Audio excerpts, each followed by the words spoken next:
So welcome everybody to this afternoon's webinar on school garden seasonality. My name is Stacy Purslow with the New Hampshire Farm to School program and the New Hampshire School and Youth Garden Network. We are joined today by Olivia Clark from the Cornucopia Project, which is based in Peterborough, New Hampshire, and does a lot of programming in the Conval School District. And she's going to talk about school garden seasonality. But first, why don't we just go around and introduce ourselves? So your name, organization, where you're from, and any connections to school gardens that you have. Let's start with Pia. Hi, I am the preschool garden educator for Island Grown Schools on Martha's Vineyard. And I work with 13 different classrooms. So each school has their own garden. It's a lot of gardening to do. And I work with toddlers as well as preschoolers. Toddlers in the garden. Yeah, Wow, that's it's awesome. commendable. Yeah, we'd love to hear about that maybe a little bit later. Lakin, am I saying that right? Yes. So I teach Pick a Better Snack. So I'm from Iowa, actually. So I teach Pick a Better Snack in 6 different schools, and I also do farm to school lessons through K through 5 at 6 different schools. So I have a lot of classes that I teach, and they all have their own garden beds per grade. So yeah. And are you with Wow. Extension out there? I'm at Blackhawk County Public Health. Okay, So just health department. great. Going into school. Kate.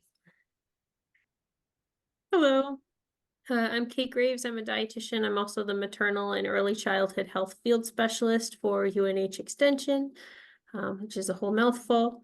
I am working on a lot of farm to early care work for New Hampshire, but specifically I'm trying to help one of our sites with starting a garden as early as this summer. So that's why I'm here today. Welcome, Kate and Caitlin. Yeah, Caitlin Sharman. I am the dietitian for Waukee Schools in Iowa, actually. So I do farm to school work as part of my role under our nutrition services department. Great, welcome.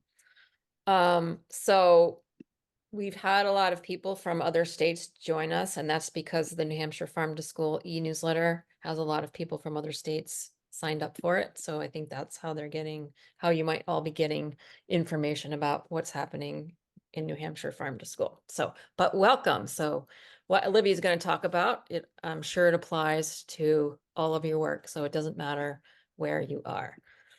Yeah. So Olivia, I'm going to hand it off to you.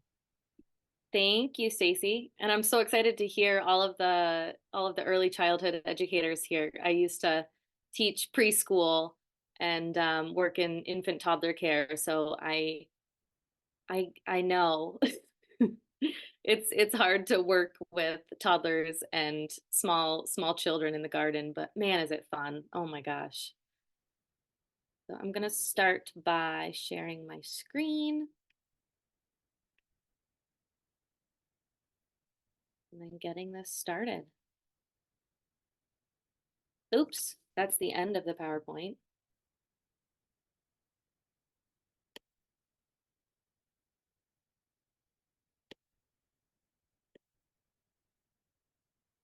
All right, here we go. Welcome everyone. As Stacy said, this is a partnership with New Hampshire School and Youth Garden Network, the Farm to School Network of New Hampshire, and the Cornucopia Project, which is who I am representing. My name is Olivia, and I'm the Education Director with Cornucopia Project. This is a discussion on 4 seasons of garden learning, cultivating year-round growth with students.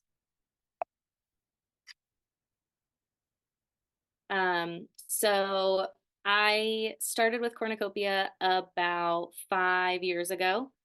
I was an assistant garden educator working like 5 hours a week. I loved it so much. I loved working with kids. And then as my passion grew, so did a position for myself as the education director. And now I get to design and implement our learning and also teach it, which is really my favorite part. Yeah, so my favorite part of what I do is I get to work directly with teachers and students to help enhance their existing learning experiences with hands-on food. So a little bit about the Cornucopia Project. We are, like Stacy said, out of Southern New Hampshire, Peterborough, New Hampshire. Small community. We service the Monadnock region, which is about 4 or 5 public schools, I'd say, districts, and it's really fun. And we do many things, just as you guys were kind of chatting about. We support garden, culinary, and farm education in the public schools. So the garden element of what we do is we have school garden programs in the public schools that we go and we teach garden education to existing classrooms. So teachers will bring their kids out to the garden and we will teach lessons on plant science, nutrition, how to harvest, how to plant, just basic gardening to these first and second graders. And then we teach culinary education, and that's kind of embedded in all of our programming. We teach kids how to, make pesto in the garden, salsas in the garden, all that fun stuff. And then we also have middle school cooking clubs. So we teach more of like knife safety, how to follow a recipe, food science topics, things like that. And we like to bring in local chefs to teach the kids how to cook and also just to open their eyes on, experiencing these recipes with local professionals. And that seems to be really fun for them. And then we have an educational farm like we saw in the last picture. So groups of kids come to the farm for field trips. They come for camps and, anything else that they want to do at the farm, they come and we teach them how to grow food and how to cook food.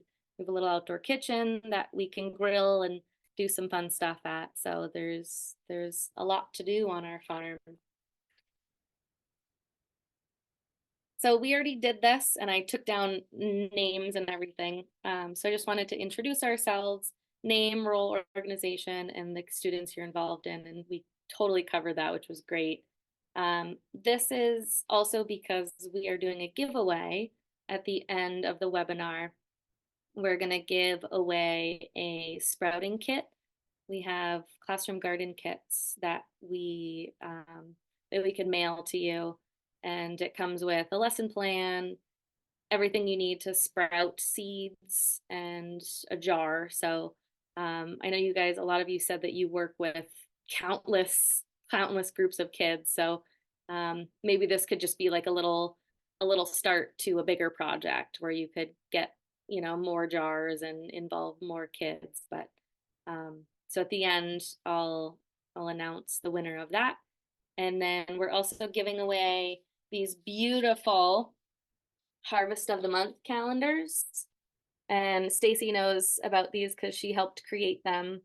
But it's New Hampshire Harvest of the Month. So each month highlights a vegetable. These are the older ones. They do have newer ones that incorporate meat and cheese and beans. These are the older ones. So let's see, March's vegetable is the rutabaga. So they're really beautiful to hang up in your classroom. And there's also resources with them, recipes and lesson plans and such. So we will give away 2 of those. Before you, like, I don't know, I know Massachusetts has a Harvest of the Month program. I don't know, does Oh. Iowa have a Harvest of the Month program? Good question. I know there were resources created a couple, 3 years ago, that have some materials with them, but you don't necessarily have to use them in a specific order. They're all Mm-hmm. like they kind of give you a guide, but they're not like totally, you're not committed to doing it in a particular month. I know we have our own Harvest of the Month program that like we make our own picks and do our own stuff. Sometimes using those Choose Iowa resources. Mm-hmm. Cool. That's a great question, Stacey. I didn't even think about that. I'd love to see them if they do exist. So today, we're going to discuss incorporating garden education into your classroom year round. And because it was New Hampshire Farm to School, I said in New England, but this could be any environment where you can't grow food year round in the ground, which I believe Iowa is one of those places. So this will all be applicable. I have a little workshop planned for to create ideas, and then we will do our giveaway. So why garden education? And you guys are all probably very familiar with the why behind what we do. For me, it all boils down to connecting students with their food, planting the seed for a lifetime of healthy eating, and teaching students the power of curiosity and asking questions. You know, how there's a story I really like where I was with a class and I was asking them, you know, where does your food come from? Why do we care about food? And the students is their answer was, oh, the food comes from the grocery store. And I was like, yes, you're right. But as we all know, it goes deeper than that. You know, food comes from the ground and they're grown by farmers or people. So it's really making that connection a lot stronger and a lot deeper for students. Um, and just like I said, being curious, asking questions. We talk about fruit and how fruit holds seeds. And one of my students said, so does that mean that a hamburger bun is a fruit because it holds seeds? Like with the sesame seeds on top. And I will never forget that comment because he was so curious and he was thinking critically about what a fruit is. And no, a hamburger bun is not a fruit, but he totally understood the concept of what a fruit does and how it helps the plant. So, and garden education in New England specifically is really special because we have so many wonderful plants that grow here, like maple trees, peaches, berries, apples. We have such an abundance of beautiful food that we can really celebrate.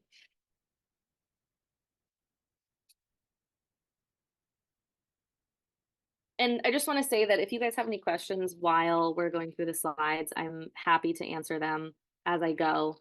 So feel free to jump in whenever. So more benefits of garden education that you are already aware of probably is it teaches our youth valuable skills such as seeding, planting, harvesting, sustainable gardening practices. It promotes deeper understanding with nature and an understanding of the importance of conservation and environmental stewardship. Garden education can also improve social, physical, and mental well-being by providing opportunities of exercise, mindfulness in an outdoor and natural setting. So a lot of times I have teachers come up to me and say, Jimmy is, in the classroom, he's not as successful as he is in the garden with learning because he's able to be physical. He's able to do what he needs to do to figure out the answers. And that's one of my favorite things to hear is just how kids are, it's a different learning environment. And it's really beautiful to see as you all have probably seen too. The last one is community engagement. I think that garden education has such an important piece of community involvement with it. And, building garden beds, getting the community involved, having volunteers come in and help with teaching the kids. It's really special, in my opinion. On the other side of benefits are the perceived difficulties of school gardening. And I use the word perceived because I believe that they're actually really unique and exciting pieces that we can actually lean into instead of seeing as a challenge that we can't do. So as you know, the growing season in New England is rather short, and I imagine in Iowa too. And the peak season is when everybody's on summer break. So it's like, how can we align the growing season with the school year when, the most work we're doing is in the spring and fall, and then the summer is, what do we do in the summertime? So a solution to this challenge we found was to have families sign up to adopt the garden for a week. So you would sign up on a simple Google form, and people would sign up and they would come to the garden and water. They would harvest, weed, whatever needs to be done, and they get to go home with a bag full of produce.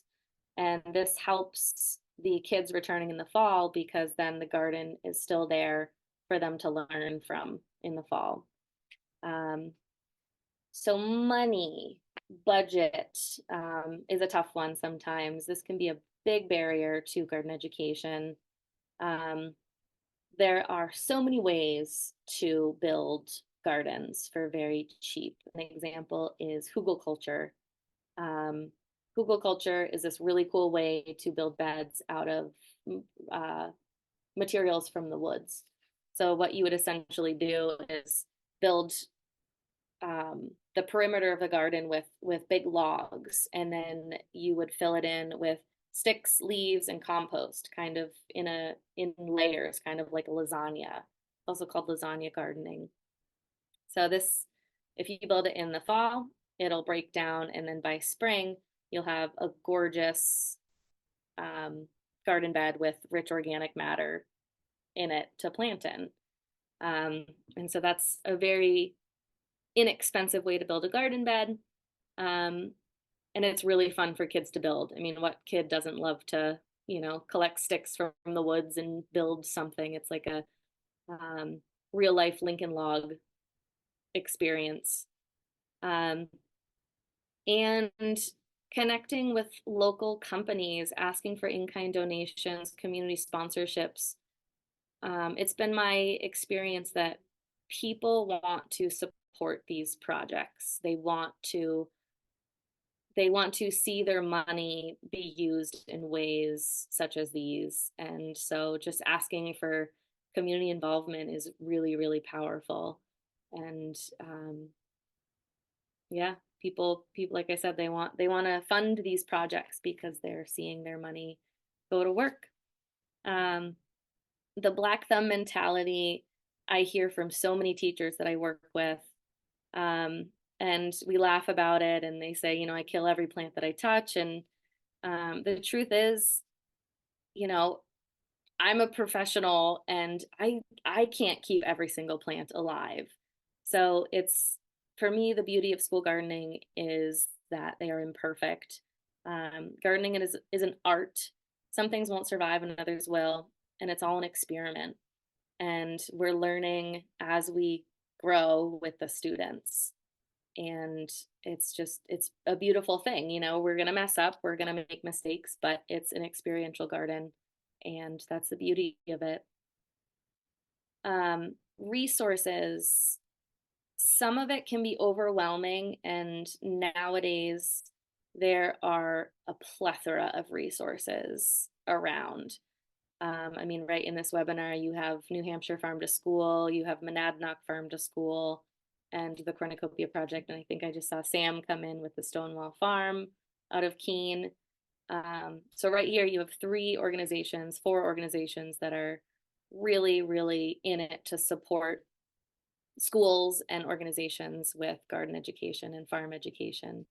So there are resources, and they're here to support you. And the last one is that in the winter, it's perceived that there's no fresh food. We can grow food in the wintertime, and we will discuss that a little bit later. It's just we got to be a little bit more creative. So garden learning takes many forms. Hands-on recipe exploration. We can tell stories, read books, garden tasting, utilizing fresh produce and showcasing those ingredients and materials such as local cheeses. You can go to a local farm, grab some produce, make some, in the top right corner, those are some preschoolers making a homemade ranch dip for, whatever veggie we had at the time. Field trips, visit local farms, visit restaurants, explore. It could be, garden learning is not just having a raised garden bed and using it every single day. It really can take many forms.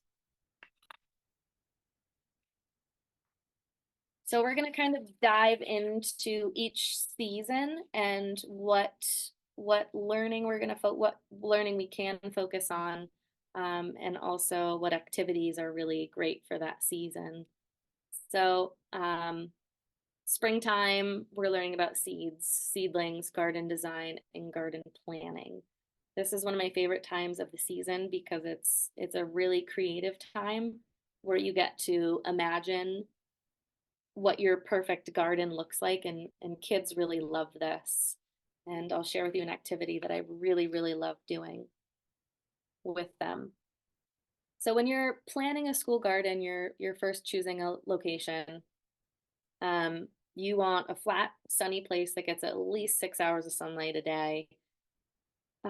If you're doing raised beds, that's wonderful. Something I recommend is think about the size of your children, of your students. If you have toddlers or infants, their arms are about like a 1.5 feet long. So if you have a 4 foot long wide bed, those little arms aren't really getting to the middle. So maybe you'd want to go down to a 3 foot wide garden bed. Things like that to think about. When designing your garden with your students, my favorite activity is to use an old seed catalog and cut out pictures, and the kids can make a collage with the old seed catalogs. And this is really fun because you could do it with any age. Preschool, fine motor work. Elementary school, you can get into a little bit deeper. Middle school, you can work on plant spacing and timing of the garden. And with high school, take it away. You could do like middle school, plant spacing and all that. Obtaining supplies, very similar to the last discussion about, asking for donations, in-kind donations, and getting the community involved because they do want programs, they want gardening, they want to support these things. And then involving students in the community in all the steps along the way. Kids can build garden beds. Kids can plan the gardens. They can fill them with soil. Involve them as much as you possibly can. So planning your planting schedule. New Hampshire, the southern part of New Hampshire is zone 5, and then the northern part goes up to zone 3. And so zone 5 is a little bit warmer than zone 3, so you're going to be able to grow different things. And I really like this chart because it shows you when to start seeds indoors, when to seed and transplant, and then when you can harvest. And so this kind of helps you to plan out your planting dates, and according to your school year, I encourage you to really focus on the spring and the fall crops because like I said, in the summertime, you're not going to be there as much to monitor and maintain the gardens.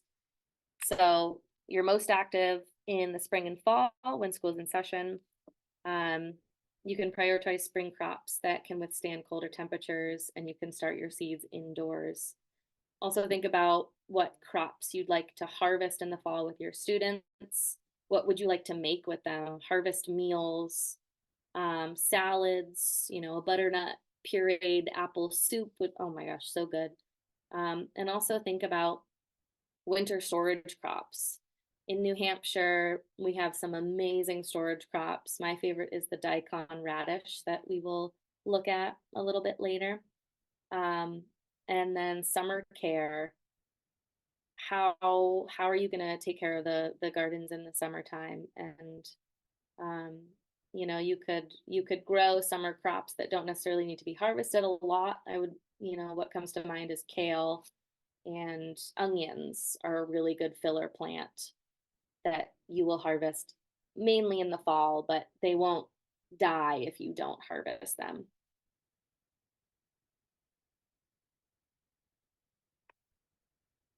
So here are my favorite spring crops to grow with kids. Top left, we have sprouts. Those are really fun. We don't need soil to grow those. Middle is spinach. We've got peas, cilantro bottom left, and then lettuces on the bottom right.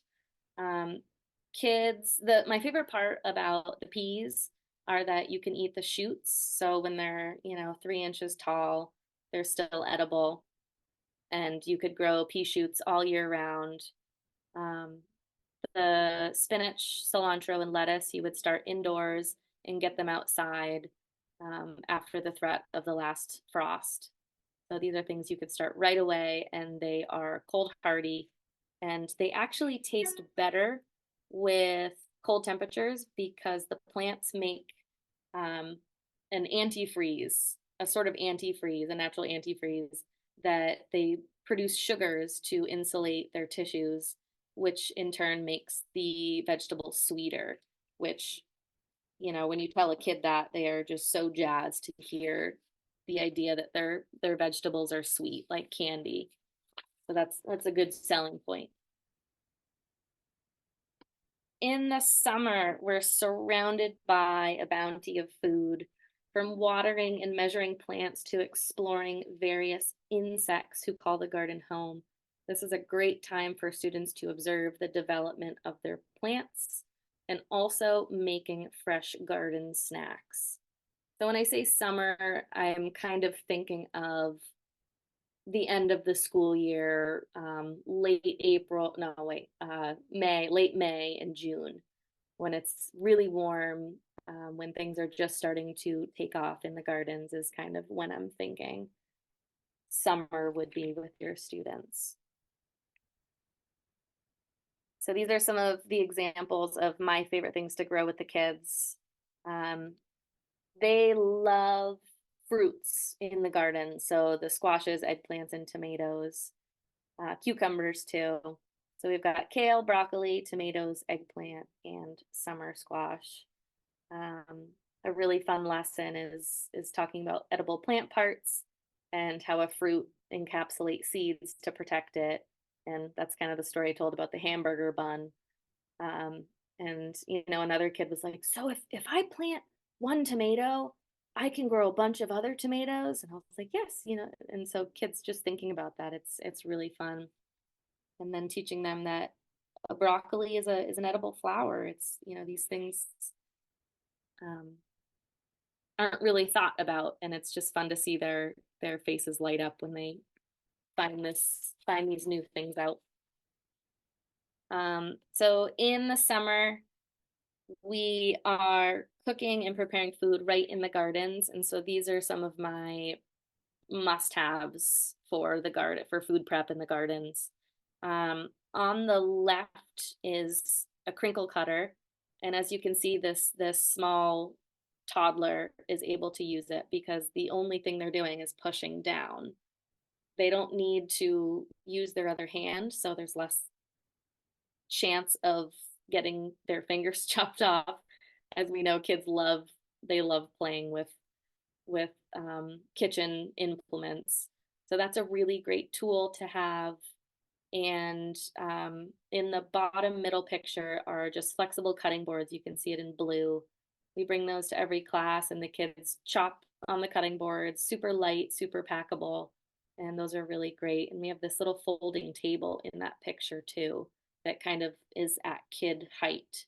So it's like a food prep station for them. And above that is a hand food processor.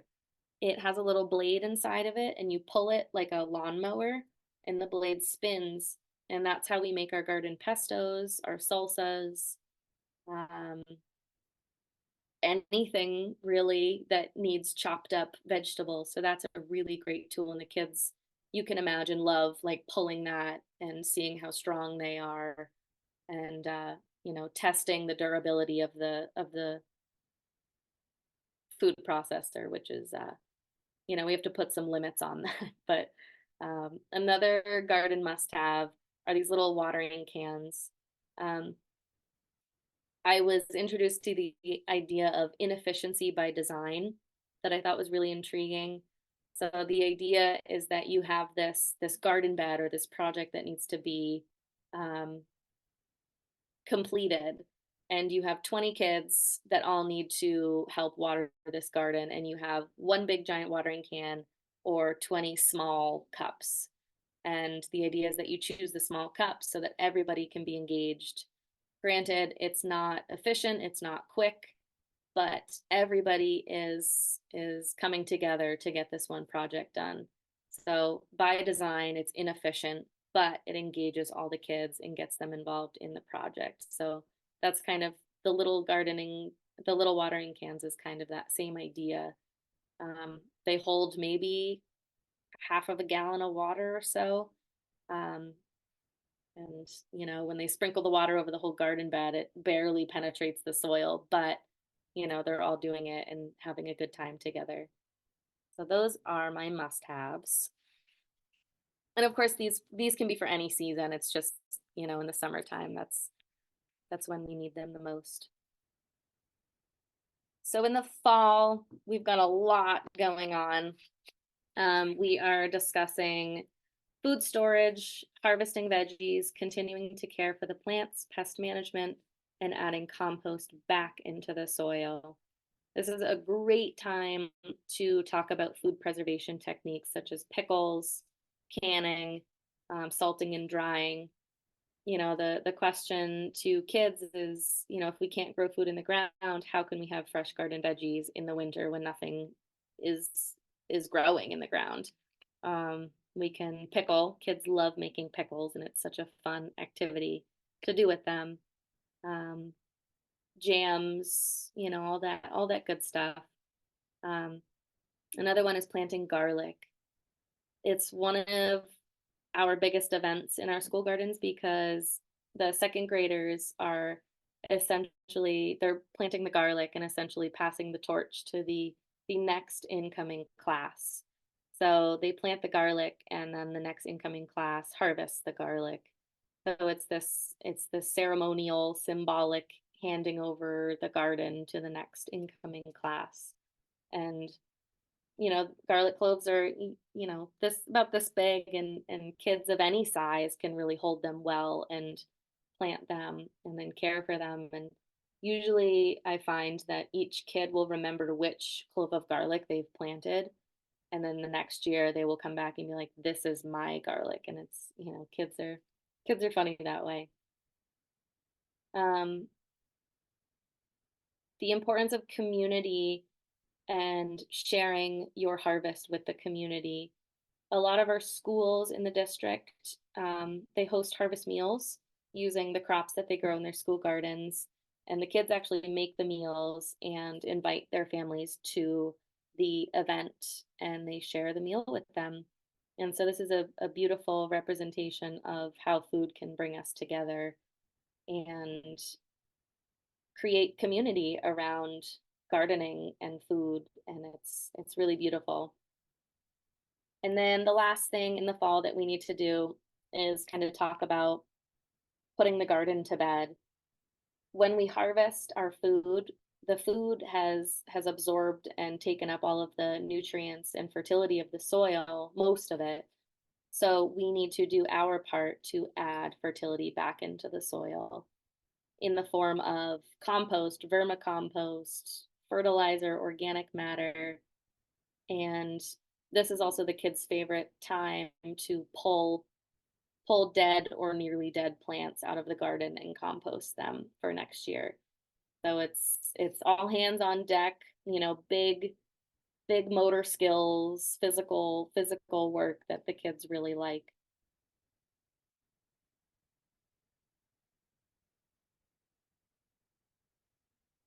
Here are some fall crops from New England that we really like growing.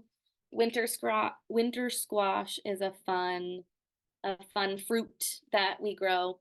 The kids love seeing them mature, and you know, they're always shocked when they see them. Carrots are really fun. They're like little pockets of treasure under the soil. Beets are the same way. Apples, parsley is usually one of the last crops to survive the winter. And then leeks or any green onion are really wonderful too. So in the winter, we cook.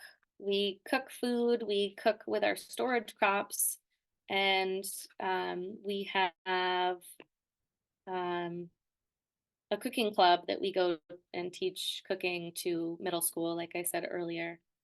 So this is also a really good time to focus on storage crops, growing microgreens and sprouts indoors. And it's a really good time to reflect on your garden year, garden season. What did we learn from our time gardening? What should we do next year? What can we do differently? If the kids are taking data from the gardens, this is a really good time to analyze it. Perhaps you could do some math activities and, you know, graphing, all that stuff to analyze your season, analyze the growth of your plants. Nature hikes and walks. Take a walk around your property. Discuss how plants overwinter and store their energy for the springtime. This is a really interesting idea for children, that, you know, the plants aren't dying, they're just putting all of their energy into their roots to kind of store their sugar, store their energy, and then when it gets warm out, that energy then comes back up and creates growth, creates green leaves, all that stuff. So that's really fun. Season extension. We use high tunnels and we'll discuss those later, so that we can get a little bit longer of a grow season in New England. Something that I'm really curious about adopting into our programming is vermicomposting. This is the breakdown of organic matter by worms, by red wigglers, and it supports the natural worm decomposition process. And we will look a little bit closer at this in a little bit. So here are my favorite winter storage crops: potatoes, garlic, carrots, cabbage, onion, and radishes. I highly recommend growing daikon radishes. They can grow up to like 2 feet long, and you know, they are huge. They're also known as a tillage radish. We are still eating our radishes that we harvested in November. So their storage life in refrigeration is 5 to 6 months. It's wild, and they're so delicious. It's like a crunchy, spicy apple almost. So I highly recommend those. And they are so fun to harvest with the little ones, because they are pulling these giant radishes out of the ground, almost falling over. It's really cute. Something that's missing from this list is greenery. And the way we can grow greens in the winter are sprouts. They are high in protein, vitamins, and minerals, and they have a lower starch quantity than their unsprouted counterparts. They're affordable and convenient, super easy to grow. They can be added to salads, soups, stir fries, smoothies, sandwiches, and these are examples of really easy, you just use mason jars, cheesecloth, and a top, and you put the seeds in the bottom, pour water in it, swirl it around, dump it out, and you do that once a day, making sure that those seeds are hydrated, and soon they will sprout, and then you can eat them. And it's also a really fun way to discuss the plant life cycle in the winter time. And you can put them in a window to encourage chlorophyll and photosynthesis to make them green, or you don't have to, and they will be just a little bit more white, that's okay too. The seeds that I've really grown to love are mung beans, kidney beans, peas, broccoli, kale, and fenugreek. These are all really fun seeds to grow. The broccoli and kale are really tiny, and the peas, mung beans, and fenugreek are bigger seeds. So it's fun to have an array of sprouts for the kiddos to try out. And they all have different flavors too. So here's some examples of ways to use the sprouts. I think bottom left is some pad thai, tacos, sandwiches, soups. You could do a spring roll with rice paper and fresh sprouts and maybe some basil and then a peanut dipping sauce. Like there's so many ways to eat sprouts. You could do a taste test with, different flavors of sprouts and see which kids like which one best, all that good stuff. Here are some fun ways to do some sprouts with kids. I really like this sponge method where you make a little house and you put the seeds in the crevasses of the sponge and they sprout from there. Reusable recycled eggshells. The bottom left, they are just using paper towel, I believe, which is really cool. So these options are soilless. You don't need soil to sprout, and that takes away the issue of bacteria and potential contamination of the seeds and the greens. So these are examples. I was talking about season extension, high and low tunnel. So the one on the left is a high tunnel. So the difference between a high tunnel and a greenhouse is that a high tunnel does not have a permanent floor. So it's just a structure on top of soil. And so you can grow right into the ground. And as you can imagine, the high tunnel is more expensive because there's more material. So the other option are these low tunnels on the bottom right. Those are the same thing, but you just put them over whatever crop you're growing, and you can grow lettuce, kale, spinach, arugula year round by using this method. And then come spring, you've got to jump on the season because your plants are a few inches tall, and they will take a little bit longer to grow over the winter because they don't have the temperatures that they are usually used to, but it's still really, really great. So back to vermicomposting, and this is something that I learned from Sam, who's here now, and Stonewall Farm out of Keene.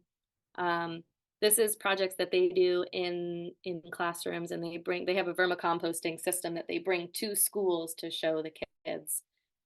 So this is a composting system you use with worms, and it's clean. You can buy big totes and drill holes in them, and it's just a really cool way to bring gardening into your classroom during the cold winter months when you're not outside in the gardens. You can observe the worms breaking food scraps down, and then you can check the status of the worm castings or you know, the fertility piece of the vermicomposting. So that's a really fun way to bring gardening into the classroom. And I imagine kids would, you know, name the worms and it would be a class pet, you know, it would be just a really fun thing to bring around to classrooms. So in terms of integrating gardening into your curriculum, I mean, I think the sky is the limit. Um, with math, we talked a little bit about calculating, you know, doing data collection analysis, calculating plant spacing, measuring garden beds. With science, weather predictions, plant adaptations, plant life cycles, soil composition, language arts, plant poetry, journaling, spelling, and the photo to the right is one of my favorite photos of one of our school gardens where our first graders are learning how to spell with sounds. So you can see they're learning how to spell lettuce and parsley and, you know, LEDIS, which, you know, it sounds right. And so they're spelling as they hear. So they're exploring how to spell words, and it's just really fun to have these garden markers all around that are just really indicative of their developmental stages. Social studies, historical gardening tools, the evolution of culinary tools, and exploring the native people that occupy our land, and Three Sisters gardening. There's just so much to explore in terms of curriculum integration.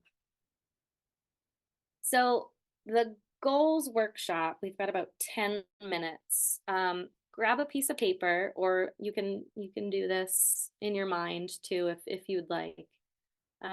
So I really wanted to make sure that you left this webinar with an actionable plan for, you know, integrating or being inspired to bring garden education into the classroom or with your students. And it sounds like we have a lot of veterans here that have already been doing school gardening, but you know, it's still fun to do. So in curriculum design, there's a process called understanding by design, and it's a really wonderful strategy for curriculum design where it works backwards. So historically, when designing curriculum, we would list a bunch of experiences and activities and then kind of mold them to identify a goal for, you know, what we want the kids to get out of it. But instead, we're going to start with the goal and then plan the learning experiences to then achieve that goal. So the first thing we're going to do is identify our goal, your personal goal as an educator, as a youth garden coordinator. How can I integrate garden learning into my classroom year round? And so an example of a goal that I created for myself was I want to create deeper connection between my students and their food. And by doing that, I want to highlight a seasonal fruit, veggie of the month. And I want to dedicate 1 day per week to hands-on food exploration. And so based on my capacity as an educator, the existing curriculum, my timeline, budget, school goals, that is what I can create. So go ahead and just jot something down, a goal of how you want to integrate garden learning or what you want to improve on.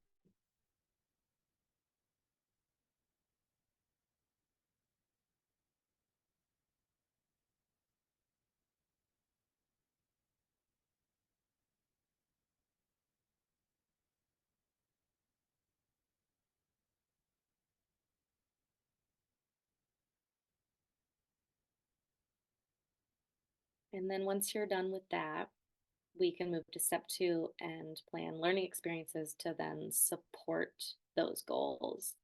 So what activity and or experiences are best suited to accomplish these goals? You know, these goals can be small or they can be big. So consider your schedule, time, capacity. So based on my goal, what learning experiences that I would like to implement are food Fridays. So each Friday, a chunk of time is dedicated to hands-on food exploration, gardening, or culinary education. I've got 1 to 2 hour block of time. I really want to use an indoor grow structure for the winter months and utilize raised garden beds at school. So these are ways that I am going to achieve my goal of creating a deeper connection with my students and food. So these are just actionable items that you can walk away from today being like, yeah, I can do that. This is, you know, the next step that I can take to achieve my goal.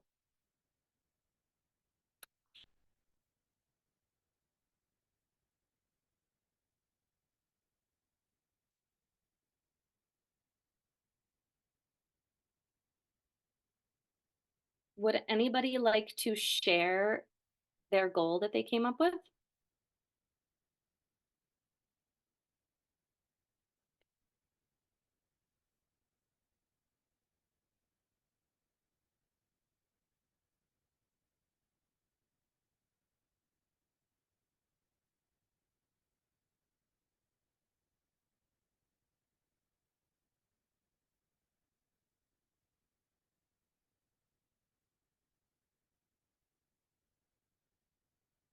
All right, no worries. Well, I hope you came up with something good because I really like this understanding by design tool.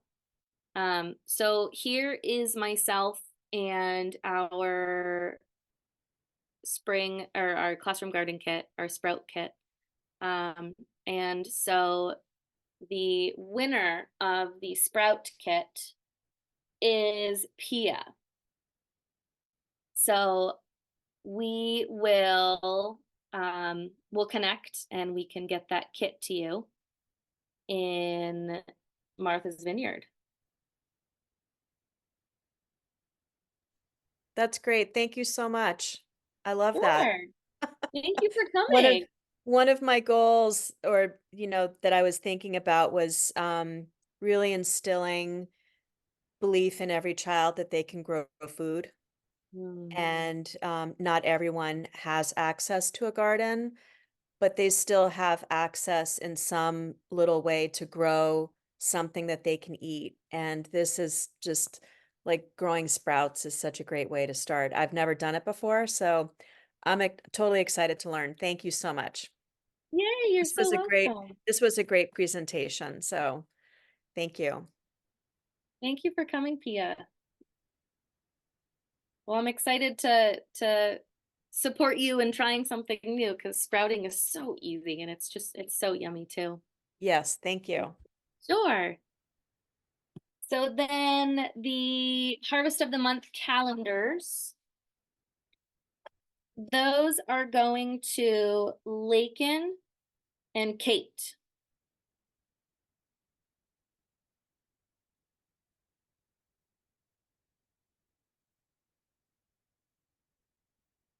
So I will grab your information from Stacy and I will get your mailing addresses. That's the word I'm looking for, and send that your way.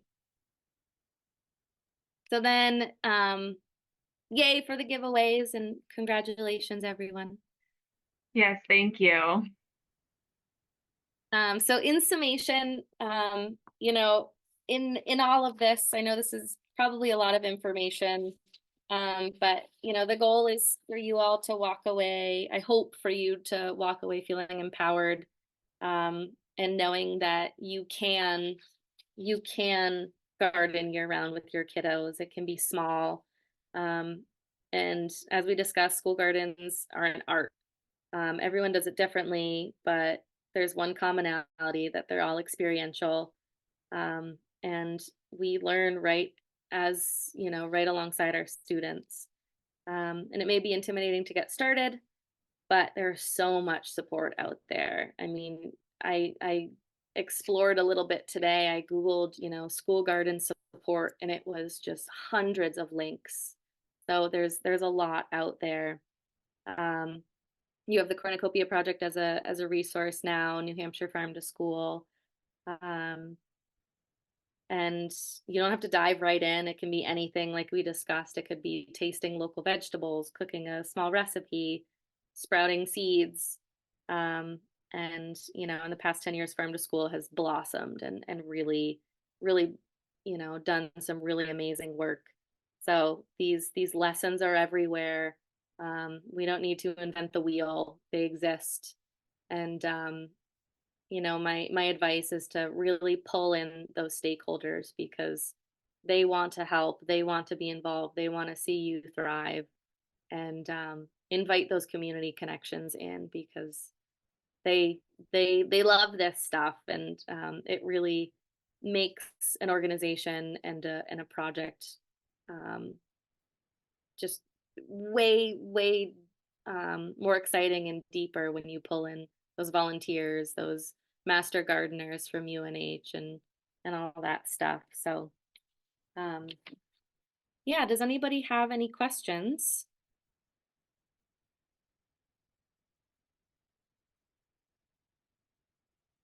And I'll be sending some resources your way through Stacy for hugelkultur, vermicompost. You can check that out anywhere on the internet.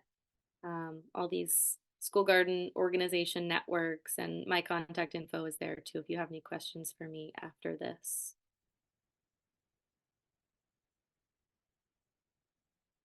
Thanks, Olivia, and thanks everyone for joining us. This webinar is being recorded and it'll end up on the New Hampshire Farm to School website. And I do have your emails for those that you're all registered, so I have your email addresses and we can send along all of this follow-up information. And so we have, I think, one more webinar in our webinar series, which is, I don't know which day it is, but it's coming up, so not off the top of my head. Oh, there we go. Thank you.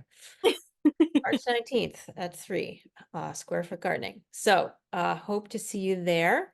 And again, look for some follow-up and find this recording on the New Hampshire Farm to School website. So thanks, everybody. Thank you so much for coming, everyone.